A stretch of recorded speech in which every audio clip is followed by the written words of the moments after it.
السلام عليكم ورحمة الله وبركاته. الحمد لله نحمده ونستعينه ونستغفره ونعوذ بالله من شرور أنفسنا ومن سيئات أعمالنا من يهده الله فلا مضل له ومن يضلل فلا هادي له وأشهد أن لا إله إلا الله وحده لا شريك له وأشهد أن محمدا عبده ورسوله وبعد. Ikhwani fi din, a'azzakumullah, kaum muslimin pendengar radio Indosiar yang saya hormati. Kita masih pada hadis yang pertama setelah Imam Nawawi rahimahullah membawakan ayat-ayat tentang keikhlasan. Wa ma umiru illa liya'budullaha mukhlishina lahud-din. Tidaklah mereka diperintah kecuali untuk beribadah dengan ikhlas. Untuk Allah lah agama ini. Yang kedua, la yanalallahu luhumuha wala dima'uha walakin yanaluhu taqwa minkum. Enggak akan sampai kepada Allah darahnya dan dagingnya, tetapi yang akan sampai kepada Allah adalah ketakwaan dari kalian. Dan juga yang ketiga dibawakan, qul in tukhfu ma fi sudurikum aw tubduhu ya'lamhu Allah.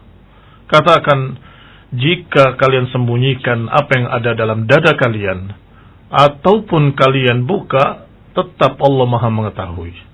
Artinya yang akan dilihat oleh Allah adalah niat-niat yang di dalam dada. Walaupun kamu berbicara di mulut dengan sesuatu kalimat, tetapi berbeda dengan apa yang dalam hati, maka Allah akan melihat hati-hati kalian. Kemudian dibawakan hadis yang sahih, muttafaqun alaihi al-Bukhari wa Muslim, yaitu hadis yang banyak kita kenal, innamal a'malu binniyat. Sesungguhnya amalan tergantung niatnya. Dan setiap orang akan mendapatkan apa yang dia niatkan.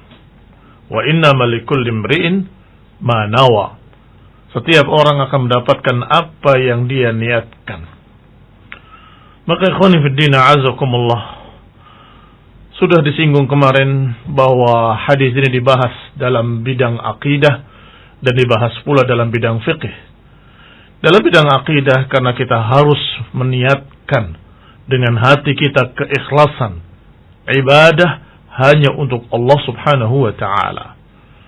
Dalam fikih juga dibahas bagaimana membedakan antara satu salat dengan salat yang lainnya, padahal sama-sama 4 rakaat. Seperti ketika kita menjamak salat duhur dan salat asar, dan dikosor sama-sama 2 rakaat. Apa bedanya salat duhur dan salat asar ketika engkau menjamak? Tidak ada perbedaan sama sekali dalam bentuknya. Dimulai dengan takbir, diakhiri dengan salam, bacaan-bacaannya, dzikir-dzikirnya semua sama. Yang membedakan antara keduanya adalah niat dalam hati. Bahwa aku meniatkan salat ini sebagai salat duhur, sebagai penunaian untuk Allah subhanahu wa ta'ala. Ini barakallahu fikum yang membedakan antara keduanya. Sehingga niat dibahas pula dalam fiqih, apakah ini adalah salat yang sah atau salat yang tidak sah. Kalau dia salat asar meniatkan salat duhur, tidak sah, harus diulang. Demikian pula ketika dia salat duhur meniatkan salat asar, saya kira salat asar tadi, maka tidak sah, dia harus ulangi salat duhurnya. Barakallahu fiikum. Demikian pula membedakan antara salat, antara ibadah dengan adah, ibadah dengan adat, kebiasaan. Maka ketika engkau mandi setiap harinya dengan mandi janabah akan berbeda, walaupun bentuknya sama, tetapi perbedaannya pada niat. Kemudian dibawakan oleh beliau, oleh Imam Nawawi rahimahullah, hadis berikutnya dari Ummul Mukminin Abu Abdullah Aisyah radhiyallahu taala anha.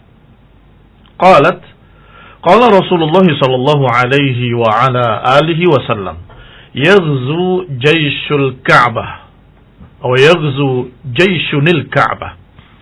Fa idza kanu bi bayda'a min al-ardi yukhsafu bi awwalihim wa akhirihim. Kata Nabi sallallahu alaihi wasallam di hadapan Aisyah, tentara atau pasukan bergajah menyerang Ka'bah, maka ketika mereka berada di tengah-tengah padang pasir, maka Allah tenggelamkan mereka seluruhnya, min awalihim ila akhirihim. Aisyah bertanya, qalat, qultu ya Rasulullah, kata Aisyah, aku katakan kepada Rasulullah, ya Rasulullah, kaifa yukhsafu bi awalihim wa akhirihim wa fihim aswaquhum wa man laysa minhum. Ya Rasulullah, bagaimana ditenggelamkan mereka ke dalam bumi seluruhnya, min awalihim ila akhirihim, padahal di tengah-tengah mereka ada orang yang bukan dari kalangan mereka. Ada penuntun-penuntun unta mereka, ada pelayan-pelayan mereka, orang yang gak ikut-ikutan. Wa man laysa minhum, dan ada orang yang bukan dari kalangan mereka. Karena biasanya kalau ada pasukan singgah di satu tempat, biasanya orang-orang setempat dari orang-orang kampung di sana akan berdatangan menjual sesuatu, menjual makanan atau minuman dan sebagainya. Ketika ditenggelamkan min awalihim wa akhirihim, tentunya mereka akan ikut tenggelam. Maka Nabi menjawab pertanyaan Aisyah yang cerdas radhiyallahu taala anha, yukhsafu bi awalihim wa akhirihim thumma yub'atsuna ala niyatihim. Kata Nabi, iya, ditenggelamkan mereka seluruhnya, dari orang pertamanya sampai orang terakhirnya, tetapi nanti ketika dibangkitkan sesuai dengan niat-niat mereka. Hadis ini pun muttafaqun alaih. Dan dalam hadis pertama tadi, An-Nawawi rahimahullah membawakan siapa al-imaman. Al-imaman al-muhadditsan. Dua imam, dua muhaddits. Yang pertama Abu Abdullah Muhammad ibn Ismail ibn Ibrahim ibn al-Mughirah ibn Bardizbah al-Ju'fi al-Bukhari, yang dikenal dengan Imam al-Bukhari. Namanya Muhammad bin Abdullah Muhammad bin Ismail ibn Ibrahim ibn Mughirah ibn Bardizbah al-Ju'fi al-Bukhari, nisbah kepada negeri Bukhara. Yang kedua Abu Husain Muslim ibn al-Hajjaj ibn Muslim al-Qushairi An-Nisaburi. Semoga Allah meridhai keduanya, semoga Allah merahmati keduanya. Yang kedua ini adalah yang dikenal dengan Imam Muslim. Kunyahnya Abu Husain, namanya Muslim ibn Hajjaj ibn Muslim al-Qushairi An-Nisaburi. Nisabur atau Nisaburi nisbah kepada negerinya, yaitu Nisabur. Beliaulah yang dikatakan Imam Bukhari dan Imam Muslim, yang dikatakan imaman. Maka dikatakan muttafaqun alaih, disepakati oleh keduanya atas kesahihan hadis ini.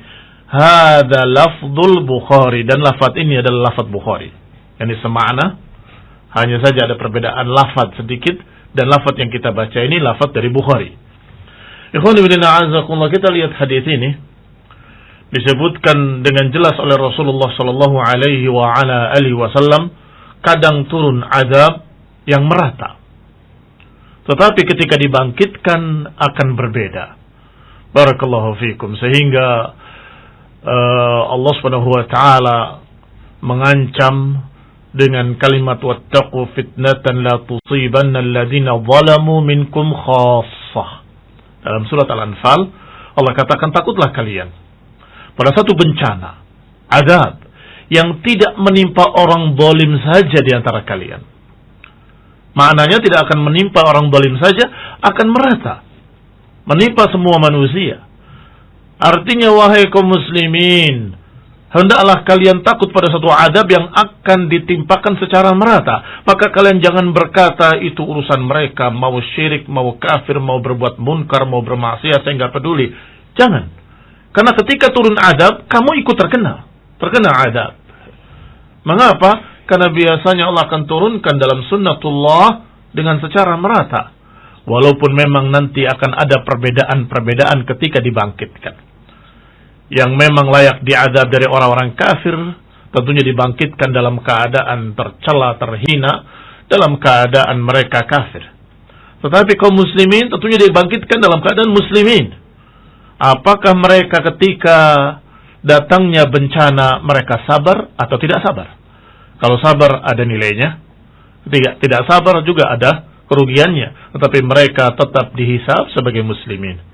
Ikhwani fillah azakumullah, para pendengar yang saya hormati. Maka dengan demikian, ketika datangnya satu bencana, apakah bencana dari apa yang Allah takdirkan dari bentuk-bentuk bencana alam, atau wabah-wabah seperti wabah pandemi sekarang ini dan lainnya, maka itu memang kadang merata, tetapi akan berbeda pada setiap orang. Bagi sebagian ini turun untuk mengadab mereka, tapi bagi sebagian yang lain sebagai ujian untuk menguji mereka apakah sabar atau tidak sabar. Bagi yang lain akan menjadi penghapus dosa, karena mereka orang muslim mukmin taqi. Maka ketika mereka terkena bencana ini dan terkena kerugiannya paling tidak, kemudian dia sabar, akan menjadi penghapus dosa-dosa mereka. Dan demikian keadaannya, sehingga tidak bisa diratakan dengan kalimat bahwa ini azab atau ini ujian, karena masing-masing. Bagi sebagian orang sebagai ujian, bagi sebagian lain sebagai azab, bagi sebagian lain teguran dari Allah Ta'ala, diingatkan agar mereka segera bertaubat. Maka ikhwanudina azakumullah, ini pun berkait dengan niat, karena lafadznya dalam hadis ini, thumma yub'atsuna ala niyatihim, kemudian mereka dibangkitkan sesuai dengan niat-niat mereka. Wallahu ta'ala alam. Wabillahi taufiq. Masyaallah, jazakallahu Ustaz atas nasihat dan juga tausiah dari kajian Nasihat Indah Imam Nawawi. Baik kaum muslimin, silakan bagi Anda yang ingin menyampaikan pertanyaan, maka dipersilakan untuk menyampaikan pertanyaan di 085316222226. 085316222226. Ya, tentunya di nomor WA ya, nomor WhatsApp yang kita sediakan. Ustaz, terkait dengan azab yang merata, ini bagaimana agar kita tidak terkena azab yang merata, Ustaz? Karena mungkin di sana ada orang soleh, ada orang-orang yang senantiasa berbuat kebaikan. Jazakumullah khair. Ucapan Allah tadi dalam surat Al-Anfal, wattaqu fitnatan, hati-hatilah dari satu bencana, azab yang tidak menimpa orang zalim saja. Ketika turun akan menimpa secara merata. Maknanya hendaklah kalian hindari hal tersebut. Apa caranya? Ini pertanyaan yang sangat bagus sekali. Tentunya caranya adalah dengan amar ma'ruf nahi munkar. Memerintahkan kepada yang baik dan mencegah dari kemunkaran. Jangan sampai turun adab kita ikut terkena. Untuk lebih jelasnya, ada gambaran dari Rasulullah SAW dalam hadis yang sahih tentang inkarul munkar itu seperti sekelompok orang di atas perahu. Ada yang tinggal di bagian atas, ada yang tinggal di bagian bawah. Yang di bagian bawah kalau ingin mengambil air, dia akan naik ke atas. Sampai salah seorang dari mereka berkata, kenapa kita susah-susah ke atas? Kita lubangi saja kapal ini, kita akan dapat air dengan mudah. Kata Nabi SAW, kalau engkau biarkan dia melubangi kapal itu, halak wa halaku jami'an. Dia akan binasa, dan akan binasa seluruh penghuni kapal itu. Yang gak ikut-ikutan di atas pun akan ikut tenggelam bersama-sama. Tetapi kalau dicegah, maka naja wa najau jami'an. Dia akan selamat, dan akan selamat seluruh penghuni kapal itu. Kama qala sallallahu alaihi wa ala alihi wasallam, atau seperti apa yang diriwayatkan dari Nabi SAW, bahwa makna ungkapan ini atau makna hadis ini adalah hendaklah kita mencegah kemunkaran agar kita jangan ikut terkena azab. Sederhananya, sebagaimana apa yang sering digalakkan oleh pemerintah kita, jazahumullahu khairan, untuk membuang sampah pada tempatnya, jangan membuang sampah di selokan dan seterusnya dan seterusnya. Dan kita ketika melihat orang lain membuang sampah tidak pada tempatnya, maka kita akan katakan pada mereka dengan ingkarul munkar, jangan. Sebab ketika banjir, rumah saya ikut kebanjiran. Begitulah kira-kira gambarannya. Kalau terjadi kebanjiran, karena selokannya tertutup sampah, maka tentunya yang banjir bukan rumah dia saja, tetapi semua rumah di kampung itu akan terkena banjir. Maka hendaklah kita ingkari kemunkaran agar kita jangan ikut terkena azabnya. Wattaqu fitnatan la tusibanna alladziina zalamu minkum khassah. hendaklah kalian menghindari atau hati-hatilah dari satu bencana, azab yang tidak menimpa orang zalim saja di antara kalian, tetapi akan merata menimpa kalian. Sehingga ingkarilah kemunkaran, tegurlah kejelekan, ajaklah mereka untuk beramal kebaikan dan ibadah kepada Allah Subhanahu wa taala. Ajak kepada tauhid dan cegah dari kesyirikan. Ajak pada sunnah dan cegahlah dari penyimpangan-penyimpangan. Wallahu taala alam. Baik, jazakallahu khairan. Berikutnya pertanyaan dari 0812 27 sekian. Bismillah. Assalamualaikum warahmatullahi wabarakatuh. Waalaikumsalam warahmatullahi wabarakatuh. Semoga Ustadz dan keluarga selalu dalam kebaikan. Amin. Afwan Ustadz, izin bertanya dan mohon nasihatnya serta arahannya. Bagaimana kalau salah seorang istri misalkan mendapatkan hadiah jam tangan baru dari teman pria di sekolahnya, teman pria sekolahnya yang dulu ya, teman sekolahnya dulu, semasa di SMP misalkan. Untuk hadiah sudah dibuka karena via paket dari luar provinsi. Mau dikembalikan, orangnya tidak mau, katanya silakan buat siapa saja. Jazakumullah khairan wa barakallahu fikum. Wa anta jazakhairan wa fikum barakallah. Bagaimana Ustaz? Pertanyaannya kepada orang yang diberi atau kepada yang memberi. Artinya apa yang ditanyakan? Jadi, semestinya kalau seorang itu sudah menikah, ada suaminya, maka seorang laki-laki tidak boleh berhubungan langsung dengan istrinya kecuali melalui suaminya. Itu adab dan sopan santun.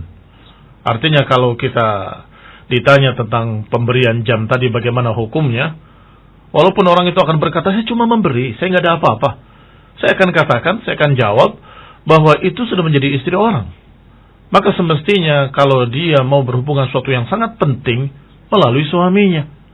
Itulah adab dan sopan santun kepada seorang yang sudah bersuami. Baik, sekarang kalau sudah terjadi, bagaimana sikap yang diberi? Walaupun itu adalah memang pemberian, tetapi tetap harus ada izin dari suami. Kalau suami mengatakan jangan terima, balikan dia, maka kembalikan. Kalau ternyata akan dikembalikan, dia tidak mau menerima, kasihkan saja pada orang lain, ya kasihkan saja sebagai sedekah pada siapapun. Kalau perlu suaminya yang memberikan pada siapa yang dikehendakinya, wallahu taala. Kalau pemberiannya sebelum nikah Ustaz, pemberiannya sebelum nikah ketika dia masih SMP, kemudian jamnya mau dikembalikan gitu. Sebab kalimatnya di sini pertanyaannya kalau istri mendapatkan hadiah. Ya. Artinya berarti sudah belum nikah itu. Oh, misalnya. Maka suaminya tentunya akan tersinggung. Ini ada apa dia dengan istri saya begitu. Iya. Barakallahu fikum. Baik Ustaz, berikutnya dari pertanyaannya adalah, bolehkah menjama 2 niat atau lebih ibadah sunnah? Misal puasa hari Senin di bulan Syawal tanggal 14. Sekarang. Ada beberapa perbedaan tergantung perkara yang dikerjakannya, artinya ibadahnya. Kalau seperti masuk ke masjid, dia belum sholat tahiyatul masjid, berarti belum boleh duduk. Tetapi itu sholat ada qobliyahnya, maka dia mengerjakan qobliyah duhur dan dia sudah boleh sholat. Sudah boleh duduk. Mengapa enggak tahiyatul masjid? Karena dengan sholat qobliyah, otomatis dia sudah boleh duduk. Karena hadisnya jangan duduk sampai sholat 2 rakaat. Enggak disebutkan sholatnya sholat apa. Tetapi kalau itu adalah ibadah yang tertentu, seperti sholat duhur dengan sholat asar.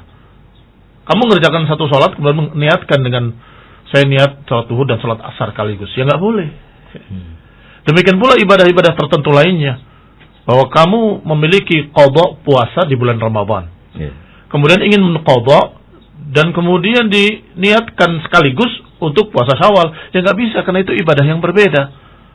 Kalau engkau ingin puasa Syawal 6 hari, maka tunaikan hutang puasamu lebih dulu. Karena itu yang wajib. Yang wajib didahulukan daripada yang sunnah. Barakallahu fikum. Sehingga tidak bisa mengumpulkan 2 niat kecuali pada perkara-perkara yang seperti tadi, yakni yang satu tidak ditentukan apa bentuknya, seperti kalimat jangan duduk sebelum sholat. Sholatnya sholat apa? Pokoknya sholat apapun boleh duduk. Maka ketika kamu datang sudah sholat dimulai ke masjid, kamu ikut masbuk sholat wajib, ya sudah boleh duduk. Atau kalau datang kamu salat qabliyah, sudah boleh duduk. Atau kalau kamu habis berwudu, kemudian kamu salat tahiyat atau dikatakan salat tuhur, ya, 2 rakaat, ya sudah boleh duduk juga sekaligus. Ya. Niat kamu untuk ini dan untuk itu. Tetapi kalau ibadah-ibadah tertentu, masing-masing dengan niatnya, dengan dalil wa innamal likulli imri'in ma nawa. Manusia, seseorang akan mendapatkan apa yang diniatkan. Niatkan qada, ya qada. Barakallahu fikum. Nah, Ustaz. Berikutnya pertanyaannya nggak sesuai tema. Gimana hukumnya seorang wanita yang pakai pemutih? Apakah itu bisa dikatakan merubah takdir? Soal yang tadinya hitam, bismillah jadi putih glowing. Ustaz. Tidak dikatakan sebagai merubah takdir, kecuali kalau merubah bentuk seperti operasi plastik. Merubah bentuk hidungnya, atau merubah bentuk ini dan bentuk itu. Tetapi kalau memutihkan wajah, atau mewarnai rambut, dan sebagainya, selain hitam tentunya ya, karena hitam dilarang, maka itu tidak dikatakan dengan merubah takdir. Wallahu ta'ala a'lam. Nah, Ustaz. Apalagi kalau yang jelas-jelas tertentu dilarang, seperti mencabut bulu alis atau mengukir gigi yang tadinya rapat diukir supaya jarang-jarang.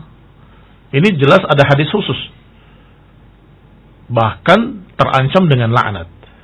Maka itu sudah jelas merubah ciptaan Allah Subhanahu wa taala. Wallahu a'lam.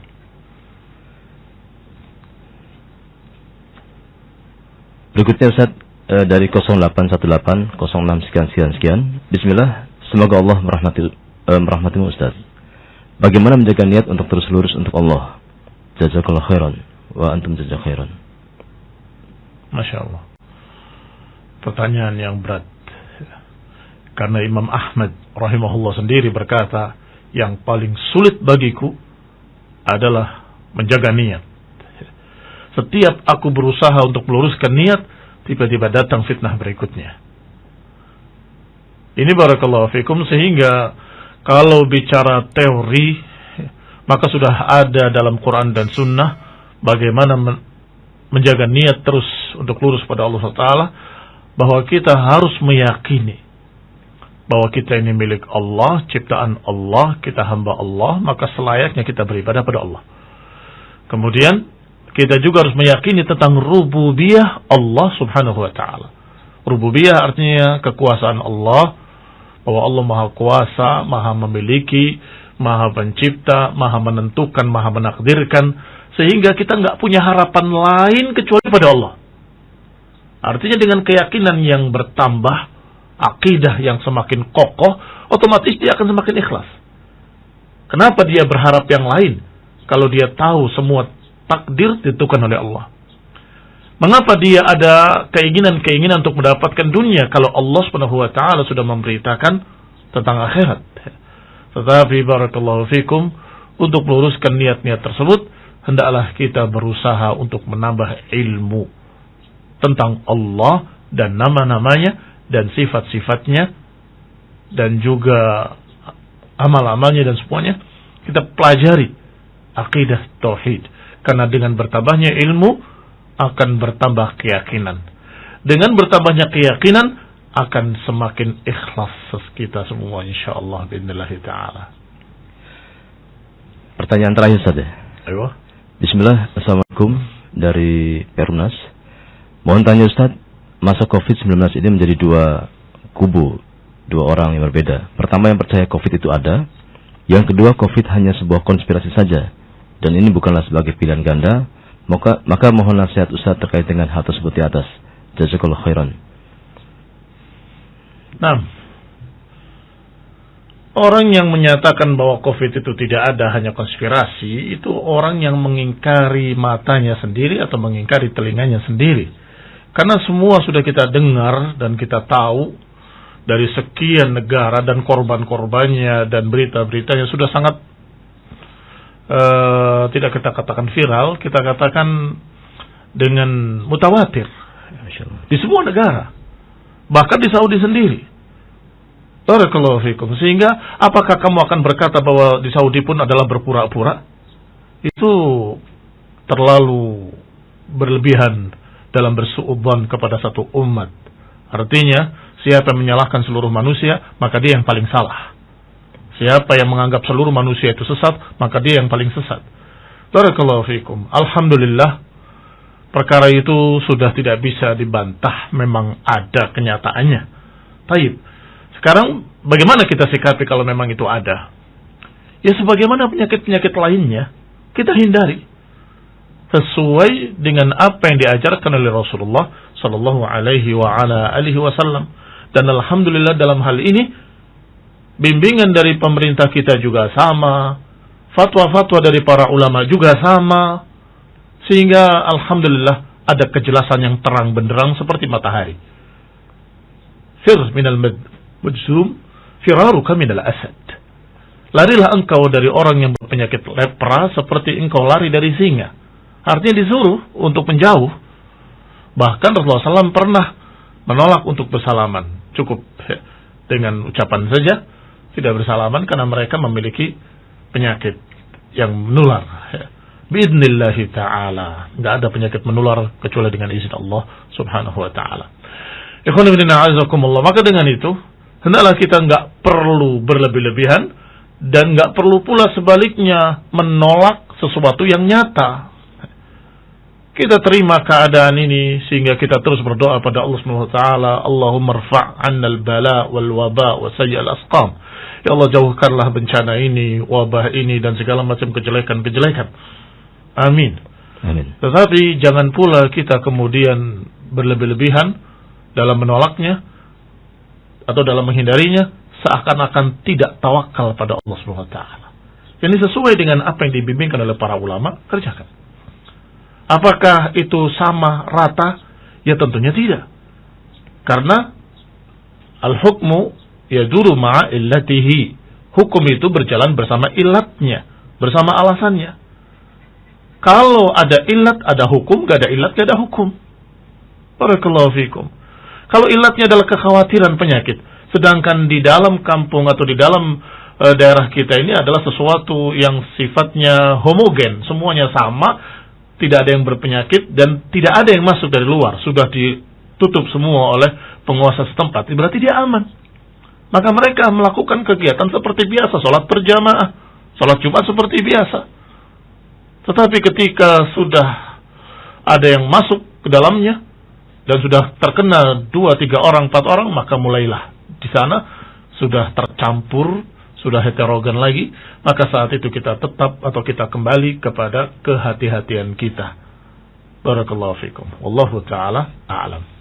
Baik, sesi tanya jawab sudah berakhir dan sebagai penutup Ustaz, barangkali ada yang ingin disampaikan terkait dengan bab 1 ini Ustaz, barangkali ada tambahan nasihat barangkali. Sebelum kita tutup. Saya kira cukup, alhamdulillah. Alhamdulillah. Bahwasanya kita harus bersikap tengah, jangan ifrat, jangan tafrit. Jangan terbawa dengan pemikiran-pemikiran khawarij yang memang didasari kebencian pada penguasa dan kebencian pada ulama sekaligus. Sehingga mereka menyalahkan seluruhnya. Ulama salah, penguasa salah. Sehingga ditolak semua berita-berita yang sesungguhnya perkara yang sudah mutawatir. Jangan pula kemudian kita jadi orang yang kaku karena kita tidak melihat fikihnya. Kaku karena kita melihat pokoknya. Dengan kata lain dalam bahasa fikih dikatakan dohiri. Dohiri itu pokoknya letterlek. Tergantung daerahnya masing-masing dan keadaannya. Tentunya itu harus dilihat. Sehingga kita lihat apakah ada ilatnya. Kalau ada ilatnya, maka kita terapkan nasihat para ulama, fatwa para ulama, alhamdulillah sudah sangat jelas. Kalau nggak ada ilat tersebut, ya alhamdulillah, berarti kita tidak terkena perkara-perkara tersebut sehingga kita bisa melakukan kegiatan ibadah seperti biasa. Wallahu ta'ala a'lam bis-shawab. Baik kaum muslimin, demikianlah yang disampaikan oleh beliau dan juga tanya jawab yang kita dengarkan bersama. Dan jazakumullah khairan kepada Ustaz Muhammad bin Marsawit yang telah memberikan nasihat dan kajian Islamnya. Baik kaum muslimin, besok insya Allah kita liburkan dulu, nanti insya Allah Senin kita baru adakan kembali untayan nasihat indah Imam Nawawi rahimahullah. Baik kaum muslimin, atas kebersamaan Anda kami ucapkan terima kasih, jazakumullah khairan atas perhatian Anda, dan mohon maaf atas salah dan kurangnya. Wassallallahu ala Muhammadin walhamdulillahirabbil alamin. Subhanakallahumma bihamdika asyhadu an la ilaha illa anta astaghfiruka wa atubu ilaik. Wassalamualaikum warahmatullahi wabarakatuh.